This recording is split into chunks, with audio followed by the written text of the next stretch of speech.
If you are trying to improve your English, you might have searched for this question many times. Which English book should I read?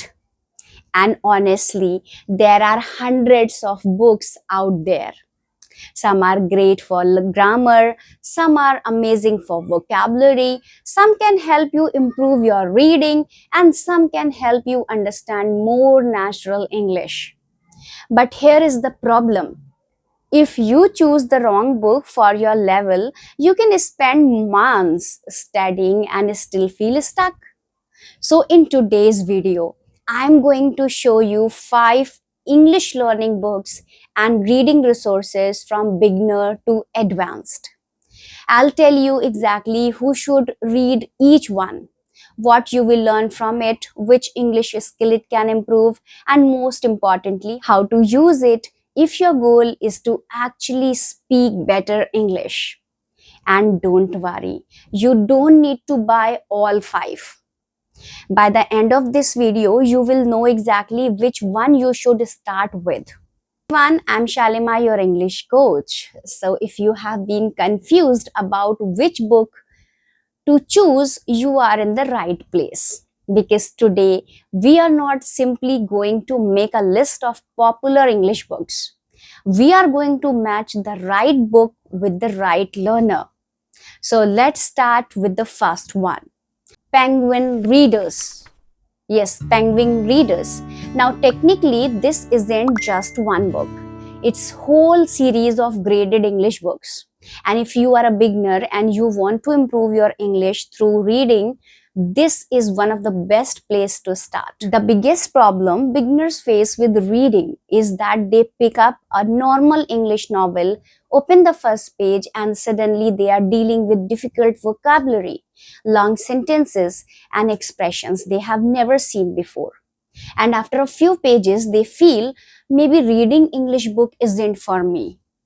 But that's exactly what graded readers are designed to prevent. Penguin readers are available at different levels. So instead of forcing yourself to read a book that's too difficult, you can choose a book that matches your current English level. And that's important because when you understand most of what you are reading, you don't just improve your reading. You start noticing how English sentences are actually formed. You see vocabulary in context. You see how people describe things. You see how ideas are connected. Slowly, these patterns start becoming familiar to you. Now, here is how I want you to use it. Don't just sit with the book and read page after pages as quickly as possible. Read a small section. Okay, whenever you find a useful sentence or expression, stop for a moment, read it again, understand how it's being used, and then close the book and try to say a similar sentence about your own life. For instance, if the book says she was worried about her brother, don't just understand the sentence. Okay, make it yours. Yes, make it yours. You just say, I am worried about my exam. My mother is worried about me. Don't worry about it. This is how reading can slowly become a speaking practice. And if you are an absolute beginner, don't worry if you can't understand every single word. You don't need to. Your goal is to understand the story, notice useful English, and gradually become more comfortable with the language. So if you are currently at a very basic level and regular English novel feels overwhelming, start with a graded reader instead of forcing yourself into a difficult book. Your first goal isn't to read difficult English. Your goal isn't to read difficult English. Your first goal is to enjoy reading English. So, Penguin readers are best for beginners who want to build reading confidence, vocabulary, sentences, understanding, and gradually move forward to real English books. Now, let's move to the second book, and this one is especially useful if grammar is the thing that holding you back. Yes. Okay. So, the second book, Essential Grammar. Essential Grammar in Use by Raymond Murphy. Raymond Murphy. If you often think I understand English, but I keep making grammar mistakes when I speak, then this book can be very useful for you, especially if you are a beginner, lower intermediate learner. One thing I really like about this book is that you don't have to sit down and study grammar for hours. You can simply choose one grammar topic that you struggle with, understand the explanation, and then practice it. For instance, maybe you always get confused between I have done and I did. Instead of watching 10 different grammar videos about it, you can study that this particular topic, do the exercises, and then create your own sentences. And this last part is very important. Don't stop at the exercise. Because if you only choose the correct answer in a grammar exercise, you may understand the rule.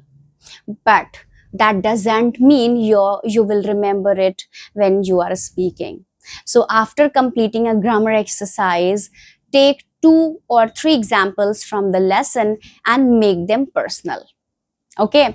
For example, I have already eaten. Now make your own. Okay, make your own. I have already had breakfast. I have already finished my work. I have already watched that movie. You are taking a grammar pattern and turning it into sentences from your own life. And that's exactly what I want you to do with this book. Okay, so don't try to finish the entire book as quickly as possible. And you don't get a prize for finishing 100 grammar units. Am I right? So instead, focus on grammar that you actually need.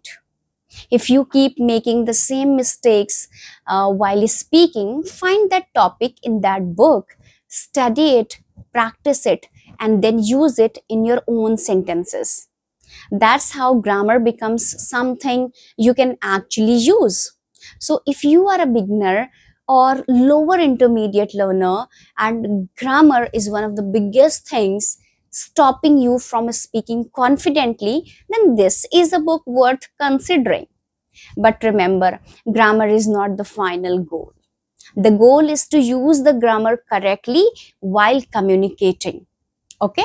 So learn the rule, practice the pattern, and then speak with it.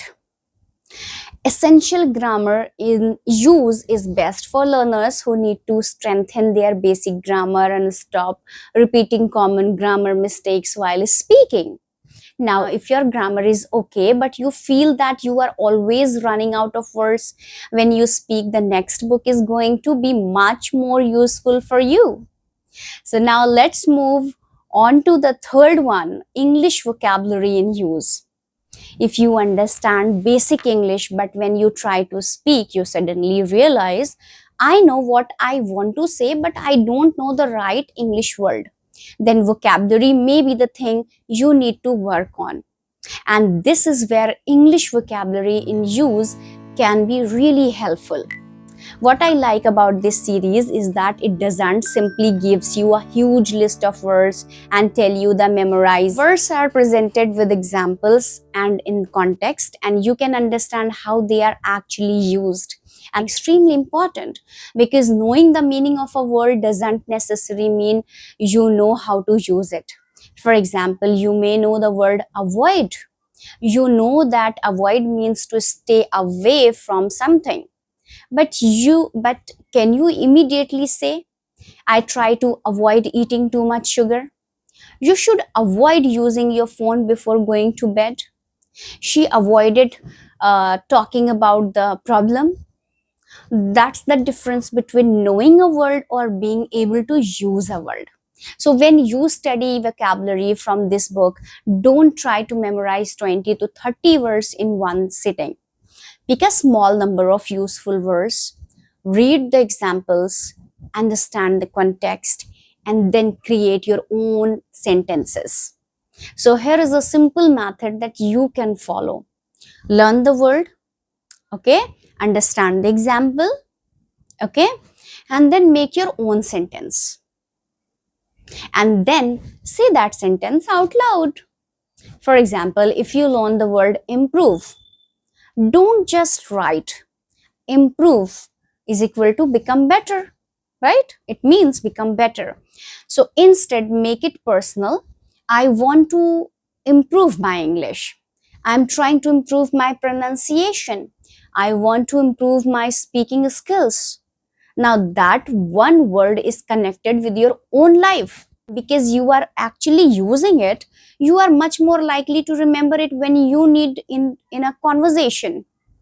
And another important thing is to choose the addition that matches your level. Don't pick an advanced vocabulary book just because you want to learn difficult words. Your goal isn't to sound complicated. Your goal is to express yourself clearly and naturally. So if vocabulary is one of the biggest reason you struggle to speak, English vocabulary in use can be very useful resource. Learn fewer words, but learn them deeply. Learn what they mean, see how they are used, make your own sentences, and then use them while speaking. So, this book is the best for learners who understand basic English but need to build a stronger, more usable vocabulary for everyday conversation. Now we have talked about grammar, vocabulary, and reading, but there is another problem many English learners face. They know individual words, but their English still doesn't sound natural. And that's exactly what our next book is all about. So let's move on to the fourth one, English collocation in use. And honestly, this is one of my favorite recommendation for learners who understand English but still feel that their English doesn't sound natural. Because sometimes your grammar is correct, you know enough vocabulary, you can understand what people are saying, but when you speak, something just doesn't sound right. And very often the problem is not the individual words, it's the way you are putting those words together. That's where collocations comes in. A collocation is simply a combination of words that English speakers naturally use together. For example, we say make a decision, and not do a decision. So we say heavy rain, not strong rain. Okay, and we say take a break. Okay, we say take a break, not do a break. All right, so you might know every single word in these expressions, but knowing the words individually isn't enough. You need to know which words naturally go together, and this is especially useful for speaking because native speakers don't build every sentence by choosing individual words one by one. They use familiar combinations and patterns. So when you study this book, don't just memorize the collocation, use it. If you learn make a decision, don't stop there, okay? Create your own sentence that I have already told you. Create your own sentence. I need to make decision today. Have you made a decision yet? It was difficult to make that decision. Now you are not just learning two words, you are learning a natural English patterns that you can actually use in conversation. And this is why I think collocations are especially important for intermediate and advanced learners. Because once your basic grammar and vocabulary are strong, Learning natural word combination can make a big difference in the way your English sounds. So if you ever thought, I know English, but I don't sound natural when I speak, this is definitely a resource you look at. And remember, you don't need to memorize every collocation in the book. Start with the ones connected to your everyday life. Learn them, make your own sentences, okay, and try to use them in your conversation that same day. That's how these expressions become part of your active English. Now, collocation in use is best for learners who already know basic English but want to make their vocabulary sound more natural and conversational. So far, we have covered reading, grammar, vocabulary, everything. Now let's talk about something slightly different. A book that can help you move from learning English to actually enjoying English through reading.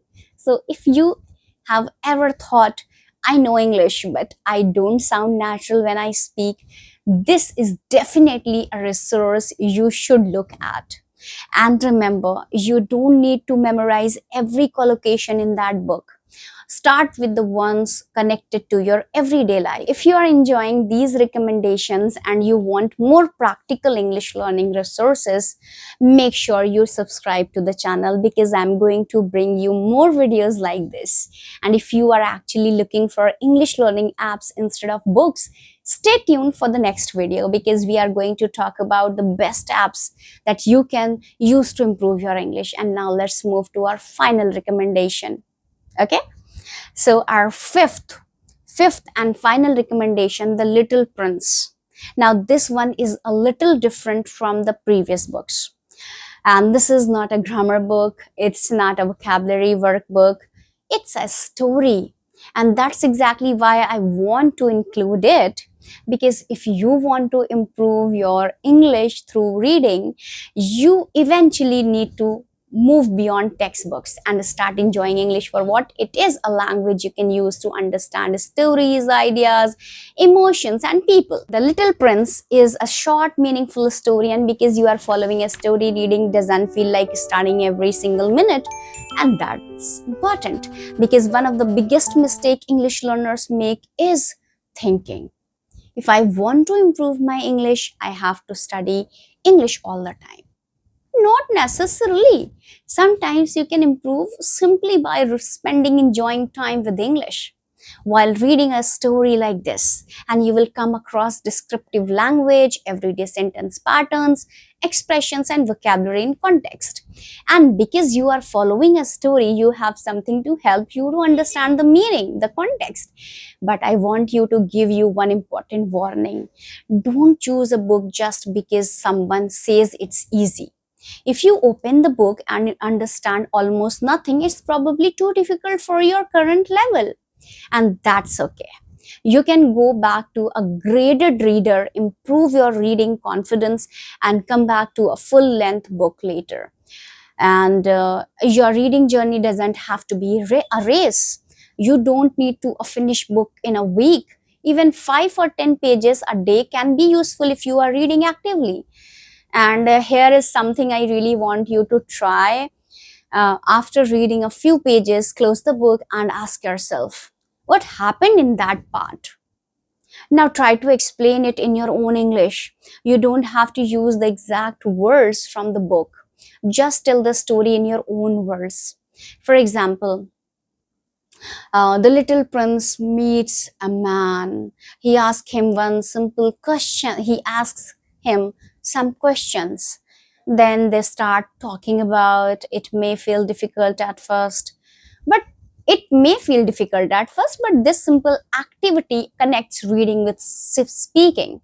You are taking English that you have just read and trying to produce it yourself, and that's exactly the kind of practice that can help you become more confident English speaker. So if your English is already strong enough to enjoy a simple English story, The Little Prince can be a lovely book to add your reading journey. But if you are a complete beginner, don't force yourself to start here. Start with a level that's comfortable for you and move up gradually. Okay? The Little Prince is the best for learners who are already moved from learning English through textbooks. All right, and remember, guys, the goal isn't to finish 5 books. The goal is to find the one book that matches your level and actually use it. So, these were the 5 books and reading resources that I wanted to recommend you. But remember, you don't need to buy all 5. If you are a beginner, start with something that feels comfortable and easy to understand. If your grammar needs work, choose a grammar book. Okay, if you struggle to find right words, work on your vocabulary. If you already understand English but want to sound more natural, focus on collocation and real English reading. And most importantly, don't just read. Read a little every day. Notice useful words. Reading gives you English input, but using that English is what turns it into a speaking skill. And I would love to know something from you guys. Which English book are you currently reading, or which one are you planning to start? Tell me in the comments. I might even feature some of your recommendations in a future book, in a future video.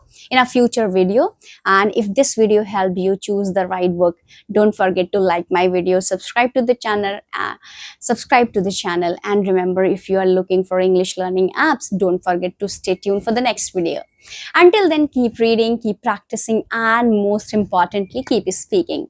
So I'll see you in the next one. Okay, so this is Shalima signing off. Take care and speak English with confidence. All the best.